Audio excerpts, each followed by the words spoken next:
Bienvenue dans notre magazine de football sur Africa 24 qui sera encore très riche en actualité footballistique. Vous allez voir donc pendant tout au long de cette émission. Nous allons d'abord découvrir le sommaire de ce magazine. Tout d'abord, nous parlerons dans la première partie du CHAN au Maroc et les qualifiés pour les demi-finales. Et nous appellerons également à Casablanca l'un de nos éditorialistes, Noureddine Sali. Deuxième grand titre, quelle est la place du football féminin au Tchad? Nous partirons à Djamena avec l'un de nos correspondants permanents sur place. Et puis, un troisième grand titre, c'est la Chine, nouvelle Eldorado pour nos footballeurs, au masculin comme au féminin. Nous verrons qu'est-ce qui les attire. Notre plateau avec Elton Mokolo, qui est journaliste sportif de la RDC. Bonsoir Elton. Bonsoir José, bonsoir Saïd et bonsoir Samy. Et je suis très content d'être parmi vous pour parler de football. Voilà, du football africain en particulier. En particulier, oui. Et nous avons également avec nous un autre invité qui est très connu sur la place, c'est M. Sidi Napon. Sidi qui est technicien mais aussi entraîneur. Ancien entraîneur adjoint de la sélection du Burkina Faso. Bonsoir Sidi. Bonsoir Joseph. En forme Sidi, j'imagine. En pleine forme, comme d'habitude. Hein. Comme d'habitude. Dès qu'il a le sourire, il pète la forme. Et puis bien sûr, Samy qui est avec nous, Samy Edito, donc fidèle au poste. Voilà. Samy, bonsoir. Quel plateau. Oui, un beau plateau aujourd'hui. J'espère que nous aurons de bonnes choses à dire à nos téléspectateurs. Tout de suite, le jingle pour saluer les internautes.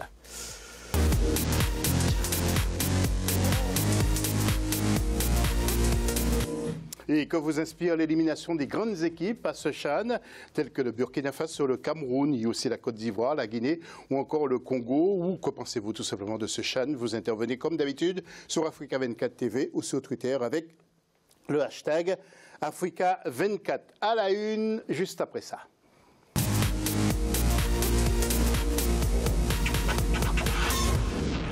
Et nous commençons, donc nous allons commencer avec les qualifiés après les éliminatoires de la Coupe du Monde des U20 femmes, ce sont les juniors. Faisons le point avec Marcel Farba Maroun. Le Ghana et le Nigeria continuent de dominer le football féminin en Afrique. Lors des éliminatoires de la Coupe du Monde des U20, les Ghanéennes et les Nigérianes ont validé leur billet pour la France. Après avoir obtenu le nul contre le Cameroun sur le score d'un but partout à Yaoundé, les Black Princess ont mis fin à tout suspense en s'imposant à domicile 3-0. Le Ghana se qualifie pour la 5e fois consécutive à la Coupe du Monde féminine des U20. Pour les Super Falconettes, les choses semblaient moins compliquées suite à leur succès en terre sud-africaine 2-0. Devant leur public, les Nigérianes ont survolé les Banyana 6-0. Le Nigeria reste fidèle à sa réputation en décrochant sa 9e qualification consécutive. Mieux, il demeure à ce jour la seule nation avec le Brésil, l'Allemagne et les États-Unis à participer à toutes les éditions de la Coupe du Monde féminine U20 depuis sa création en 2002. Le Mondial France 2018 se jouera du 5 au 24 août.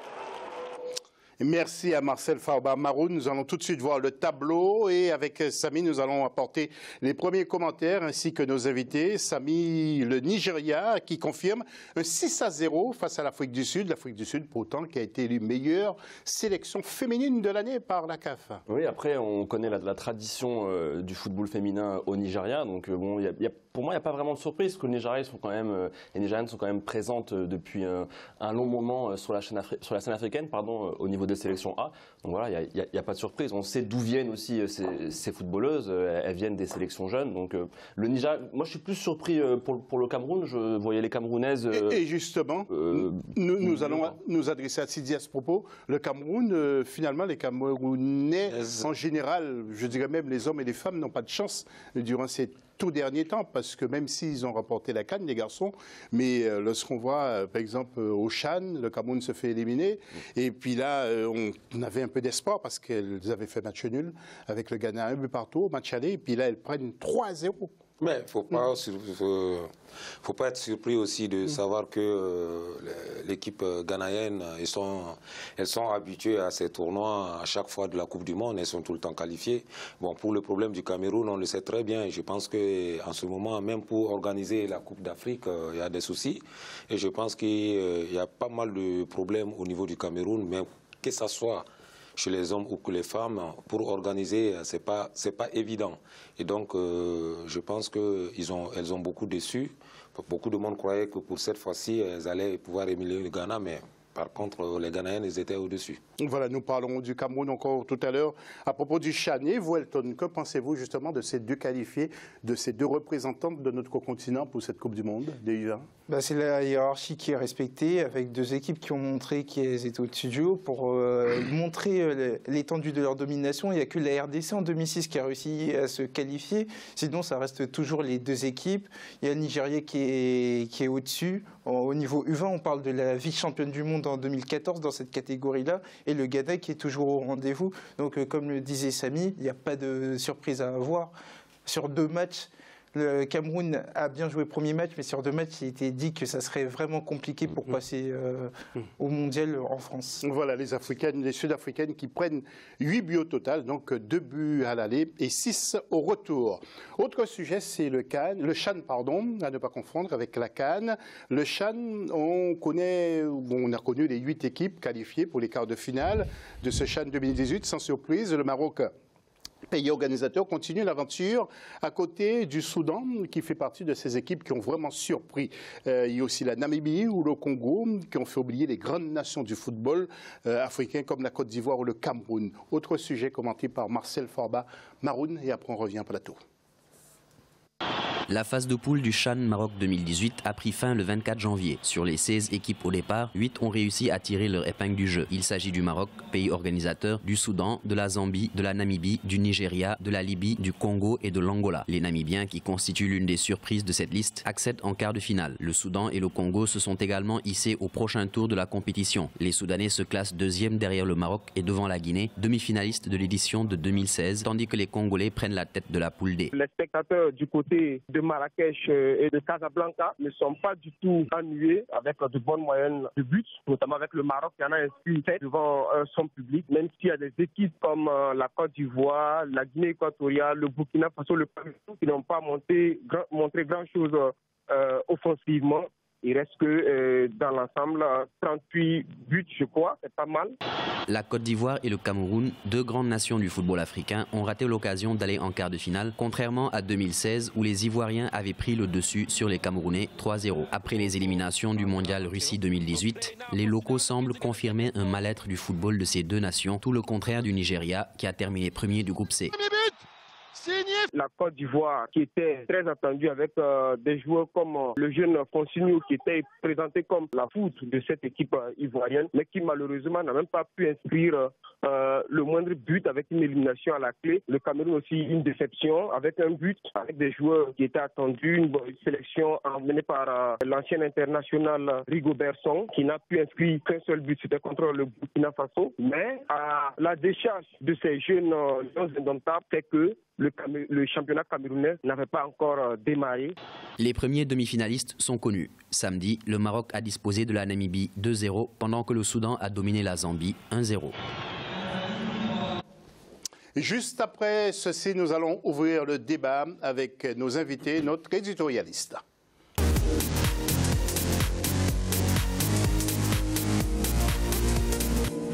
Oui, c'est dit, on parlait du Cameroun, de la Côte d'Ivoire, mais vous aussi, vous n'avez pas fait bonne figure, hein, le Burkina Faso, dans cette compétition du CHAN.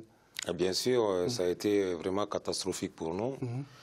Pour une équipe qui a éliminé le Ghana pour se qualifier pour le CHAN. Donc, qui était à la tête de cette équipe? C'était mon entraîneur. Moi, et c'est avec lui on s'est qualifié pour la première fois pour une Coupe d'Afrique. C'est Saboteur qu'on appelle, le coach. Et ça signifie qu'on va le garder, c'est dit, ou bien ça, je n'en sais rien. Ça, c'est la fédération qui l'a mis en place. C'est la fédération qui décide qui le garde, qui ne le garde pas. Moi, je ne peux pas dire grand-chose là-dessus. Mais je pense que ça a été un fiasco au niveau de... ça a été un fiasco au niveau du CHAN. Et bon, on espérait vraiment passer vraiment le premier tour. Parce qu'en éliminant le Ghana, on s'est dit que vraiment l'équipe était en place. Bon, ce qui s'est suivi après, je n'en sais rien au niveau de la préparation. Donc j'espère qu'on va se ressaisir et se préparer pour la prochaine fois. Pourtant vous étiez compétitif parce que vous êtes à 15 journées du championnat. Ça signifie bien que ce sont des garçons qui sont entraînés. On retrouve Samy tout à l'heure. Mais Elton, vous, quoi pensez-vous justement de ces éliminations un peu prématurées des grandes nations? Est-ce que vous avez le sentiment qu'ils ne prennent pas les dirigeants ou les entraîneurs ne prennent pas très au sérieux ce CHAN? Déjà, il y a plusieurs choses à savoir que cette année, le tournoi était vraiment ouvert parce qu'il n'y avait pas vraiment de favoris qui se dégageaient. Et c'est d'autant plus décevant pour la Côte d'Ivoire, notamment, qui termine piteusement au premier tour. Comme l'a dit le journaliste, il y avait un joueur comme Fonsigno dont on attendait beaucoup. On parle d'un joueur qui est destiné à jouer plus tard dans un club étranger. Et cette compétition devait lui servir à se révéler au monde entier et de porter la Côte d'Ivoire. Pour Cameroun, oui, c'est une déception de plus quand on sait que voilà, on peut penser que ce genre de certains joueurs de l'équipe du Cameroun sont possibles, peuvent être sélectionnés pour la prochaine Coupe d'Afrique des Nations. Et cette élimination au premier tour est décevante. Il y a aussi la Zambie. La Zambie qui passe pas le cap des quarts de finale pour la deuxième compétition de suite. Et d'autant plus que là, cette année, il y avait un tableau qui était ouvert, et voilà, c'est une élimination piteuse face au Soudan qui n'a rien volé du reste, et pour la Zambie, il y avait mieux à faire. Oui, et puis justement, Samy, je crois que vous avez eu une information, le Cameroun avait débloqué des fonds avant cette compétition pour les joueurs. Oui. Donc ça, oui, non, mais c'est vrai. En tout cas, c'est vrai que pour une fois, il n'y avait pas de problème de prix, mais je pense que... Donc ça signifie qu'il ne faut plus donner les primes avant, il ne faut plus parler de primes. Oui, mais on donne les primes, on parle de primes avant la compétition, et quand même, il se faut éliminer. Il y aura toujours un problème de primes, je pense, les Camerounais. Non, mais c'est vrai, après, je pense aussi qu'il y a un manque d'implication de la part de certaines grosses nations dans le CHAN. Je ne suis pas sûr qu'ils prennent la compétition au sérieux. Et après, il n'y a pas vraiment de surprise. Le Cameroun, au niveau de son football de club, n'a pas performé depuis quelques saisons sur le continent africain. C'est plus difficile pour la Côte d'Ivoire. Là, il y a une vraie surprise parce qu'avec l'ASEC Abidjan ou le CW Sport, ils disposent quand même de clubs fagnons qui pourraient nourrir cette sélection. Donc oui, plus une surprise pour la Côte d'Ivoire, tandis que le Cameroun, voilà, c'est la dynamique négative du moment. Pour la Côte d'Ivoire, on parle du troisième de la dernière chaîne. Oui, donc c'est en plus, il y avait. Oui. Alors nous nous retrouvons tout à l'heure. Je voudrais juste vous signaler que les demi-finales ont lieu ce mercredi 31 janvier avec Maroc contre la Libye. Sabi, vous pensez que les Marocains vont manger les Libyens? Manger, je ne sais pas. Les Libyens, il ne faut pas les prendre, faut pas les prendre par-dessus la jambe. La Libye a gagné le CHAN en 2014. Maintenant, le Maroc aussi est porté par une dynamique positive de son football en général. Et ce qu'il y avait ramené 750 000 $. Hein. Comment? Vous vous souvenez pour l'équipe finaliste qui avait remporté ce CHAN, 750 000 $. Oui, c'était pas mal. Il y a aussi le prize money qui est intéressant. Mais maintenant, juste pour revenir sur le Maroc, je pense que le Maroc bénéficie d'une dynamique positive globale au niveau de son football. Le football de club avec le Wydad qui a gagné la Ligue des Champions. Le Maroc, la sélection A qui s'est qualifiée pour la Coupe du Monde 2018. Donc je pense qu'il y a un vrai engouement. Et pour la première fois, les Marocains prennent au sérieux cette CHAN puisqu'ils n'ont pas vraiment disputé dans les meilleures conditions lors des dernières éditions. Là, je pense qu'il y a une vraie possibilité pour le Maroc d'aller au bout. Le public suit. On voit les stades du Maroc sont pleins lorsque l'équipe nationale joue.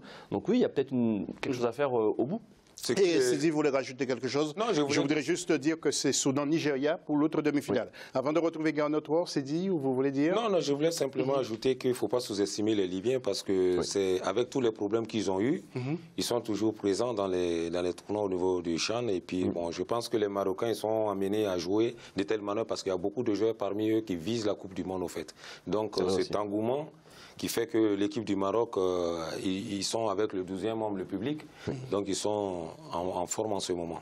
Voilà, et puis justement, Garnot War, qui fait le va-et-vient entre l'Europe et l'Afrique, sélectionneur ou manager général du Nigeria, il est en ce moment au Maroc, je crois, et justement, il nous parle du niveau de ce CHAN. Garnot War.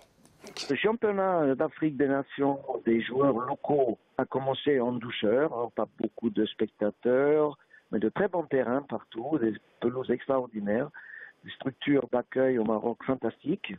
Et en ce qui concerne notre équipe aussi, on a commencé doucement avec un match nul contre le Ouadanda et puis la victoire contre la Libye. Et partout où je vois les matchs, les garçons commencent à trouver le rythme, à s'habituer à ces superbes pelouses et à pratiquer du beau football. Et justement, Garnot qui nous parle aussi des grandes équipes qui ont été éliminées prématurément. Garnot War de nouveau.